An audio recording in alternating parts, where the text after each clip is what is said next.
Bonjour à tous. Maintenant que vous avez découvert le master, passons à ses particularités. Certains d'entre vous doivent se demander comment se passe une formation à distance et comment s'y organiser. En effet, comme vous le savez, les enseignements propres à la mention du master s'effectuent exclusivement dans cette modalité, et ce pour deux raisons. Tout d'abord, cela permet au plus grand nombre de se former, que vous soyez déjà actif professionnellement, en reconversion professionnelle ou que vous cherchiez à acquérir des compétences supplémentaires. Ensuite, le fait d'étudier à distance va vous permettre de vous confronter à la réalité du numérique et à sa pratique. Cela vous permettra de devenir des professionnels aguerris, dotés d'une expérience sensible et capables d'identifier au plus près les besoins du public que vos créations viseront. L'existence du master depuis de nombreuses années a permis d'expérimenter et d'avoir des retours sur les pratiques d'apprentissage effectives. Ainsi, les conseils que vous retrouverez dans cette courte vidéo sont le fruit de recherches et de résultats obtenus au fil du temps grâce à des conseils de perfectionnement organisés chaque année. Oh, à ce propos, sachez que d'ici à début décembre, après le regroupement, vous devrez élire un ou une représentante de votre promotion.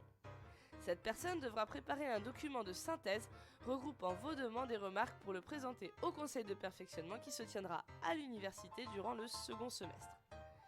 Mais revenons-en à l'interrogation principale, à savoir comment s'organiser dans le monde de l'enseignement à distance. Tout d'abord, comme vous l'aurez compris, formation à distance ne rime pas nécessairement avec le fait d'être seul devant un écran à s'arracher les cheveux pour comprendre un dixième de ce qui est demandé. Vous ne serez pas livré à vous-même, mais constituerez, avec vos collègues, une communauté d'apprenants. Ainsi, afin de faciliter à la fois le passage à cette nouvelle modalité, mais aussi afin de favoriser la communication entre tous, le master a misé sur la présence d'une tutrice, Madame Michelet. Elle sera là pour vous accompagner vers l'atteinte de vos objectifs. Pour communiquer avec elle et pour communiquer de manière générale, privilégiez l'utilisation des forums. Si vos questions sont d'ordre personnel, vous pouvez contacter l'équipe pédagogique par mail en indiquant en objet M1 Humanum en plus du reste.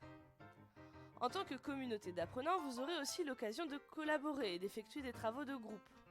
D'ailleurs, la plupart des examens consisteront à vous réunir virtuellement pour effectuer des travaux.